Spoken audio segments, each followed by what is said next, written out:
morning students. Today we are going to read सृष्टि व्याकरण रचना. बच्चों ये हमारी ग्रामर की बुक है, हिंदी ग्रामर की. And we are going to read हमारी भाषा chapter 1. First of all we mention the date, our language. बच्चों आप सब जानते होंगे कि जो भी बात हम बोलते हैं, चाहे हम वो लिखकर बोलें, चाहे लिखकर बताएं दूसरे को, चाहे उसे बोल के बताएं, चाहे किसी भी रूप में हम दूसरों से बात करें या दूसरों को कुछ बताएं हमारे बारे में, तो दूसरे लोग भी उसको हमसे सुनकर या पढ़कर उसे समझेंगे. तो इस बात को कहते हैं हमारी भाषा यानी बोलना. नीचे दिए गए हम अपनी बात दूसरों को बोलकर या लिखकर बताते हैं, दूसरे लोग सुनकर या पढ़कर उसे समझते हैं. बच्चों यही भाषा है. नीचे दिए गए चित्रों को ध्यान से देखिए. ये वाला चित्र फर्स्ट नंबर का, ये सेकंड नंबर का, ये थर्ड नंबर का चित्र है और ये फोर्थ नंबर का चित्र है. फर्स्ट नंबर में दो बच्चे हैं, आपस में बातें कर रहे हैं. सेकंड नंबर में जो टीचर है वो बच्चों को पढ़ा रही है बुक में से देख देख करके, बोल बोल के. थर्ड नंबर की पिक्चर में अखबार पढ़ रहे हैं ये, ठीक है, ये यानी लिखित भाषा को बोल बोल कर समझ रहे हैं, पढ़ रहे हैं, ठीक है.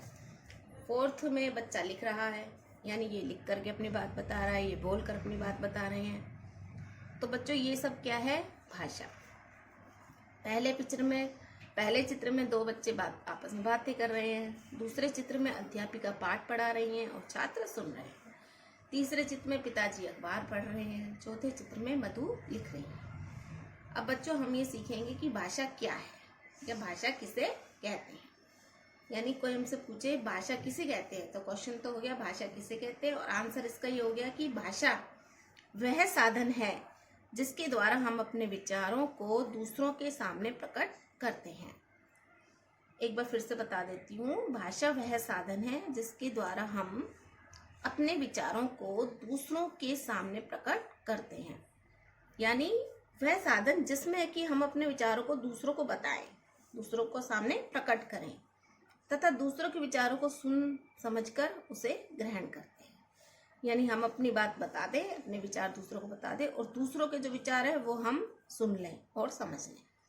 तो ये क्या कहलाती है? भाषा. Next page. अब आप जान गए हैं कि भाषा किसे कहते हैं. आइए भाषा के दूसरे रूपों को जानें. बच्चों हम ये देखेंगे कि भाषा क्या होती है. तो हमने समझ ही लिया भाषा कितनी प्रकार की होती है, भाषा के कितने रूप होते हैं. अभी हम ये समझेंगे. फर्स्ट है मौखिक भाषा, दूसरी होती है लिखित भाषा. यानी भाषा के दो रूप हो गए. कितने रूप हो गए भाषा के? दो रूप, मौखिक और लिखित. अब हम जानेंगे कि मौखिक क्या होता है और फिर जानेंगे लिखित क्या होता है. तो सबसे पहले हम रीड करेंगे मौखिक भाषा. मौखिक का अर्थ है मुख से बोला हुआ. मुख से यानी हमारे मुंह से कुछ भी हम बोलते हैं वो हो गई मौखिक भाषा. जब हम मुंह से बोलते हैं और दूसरे उसे सुनकर समझते हैं तो यह भाषा का मौखिक रूप कहलाता है. ठीक है बच्चों, अब आप समझ गए होंगे कि जब हम अपने मुंह से कुछ बोलते हैं, जैसे हमारी मैडम हमसे ओरल एग्जाम लेती हैं तो हमसे पोएम सुनती हैं, चैप्टर रीड कराती हैं, तो वो हो गया मौखिक भाषा. अब है लिखित भाषा. लिखित का अर्थ है लिखकर. जब हम लिखकर अपनी बात दूसरों को बताते हैं और दूसरे पढ़कर उसे समझते हैं तो यह भाषा का लिखित रूप कहलाता है. जैसे कि सबसे बढ़िया बात यह है कि जब हम एग्जाम में लिख करके जब टीचर को अपनी कॉपी सबमिट कराते हैं या होमवर्क में जब हम कुछ भी लिख कर बताते हैं तो वो हो गई लिखित भाषा. ठीक है, जब हम अपने आंसर, किसी भी क्वेश्चन का आंसर जब हम लिखित रूप में लिख कर दे तो वो हो गई लिखित भाषा. तो बच्चों अब आप ये समझ गए होंगे कि मौखिक भाषा कौन सी होती है और लिखित भाषा कौन सी होती है. तो मौखिक हो गई मुख से बोली हुई भाषा, ठीक है, और लिखित हो गई यानी लिखकर जब हम कोई बात अपनी बताएं तो वो भाषा का लिखित रूप हो गया. तो मौखिक और लिखित रूप अब हमको समझ आ चुका है. पशु पक्षियों की भी अपनी भाषा होती है, परंतु वह हमारी भाषा से अलग होती है. उसे हम उनकी बोलियों के रूप में जानते हैं. अब बच्चों अब आप सोचते होंगे कि पशु पक्षी थोड़ी ना बोलते हैं, लेकिन वो भी बोलते हैं, क्योंकि जैसे हम मानव जाति हैं, हम मनुष्य हैं, तो हम बोलते हैं, हम एक दूसरे को समझा देते हैं अपनी बात। वैसे ही जो पशु पक्षी होते हैं वो भी, जैसे डॉगी है तो वो भी अपनी बात को दूसरों को बोलकर बताता है, यानी उनकी भाषा अलग होती है लेकिन हमसे, बस वो हमारे समझ में नहीं आ सकती है। अब हम उनकी बोलियों को जानेंगे, ठीक है, वो किस तरीके से बोलते हैं। जैसे शेर है, ये शेर की पिक्चर है। शेर है, शेर क्या करता है? दहाड़ना, यानी शेर की भाषा होती है दहाड़ना। वो दहाड़ता है जोर से और जंगल में सब दहाड़ करके सबको डरा देता है। अब ये है बिल्ली, बिल्ली का चित्र है। बिल्ली की भाषा होती है म्याऊ म्याऊ। बिल्ली जब घर में आती है या बाहर घूमती रहती है तो वो क्या बोलती है? म्याऊ म्याऊ, ठीक है। ये है कौवा। कौवा क्या करता है? काव काव। ये घोड़े का पिक्चर है। घोड़ा क्या करता है? हिन हिनाना, यानी घोड़े की भाषा को क्या बोलते हैं हम? हिन हिनाना, यानी हिन हिनाता है घोड़ा, हिन हिनाता है। फिर से समझा देती हूँ। शेर दहाड़ना, यानी शेर की भाषा हो गई दहाड़ना। बिल्ली की हो गई म्याऊ म्याऊ, कौवा की हो गई काव काव, और घोड़ा की हो गई हिन हिनाना।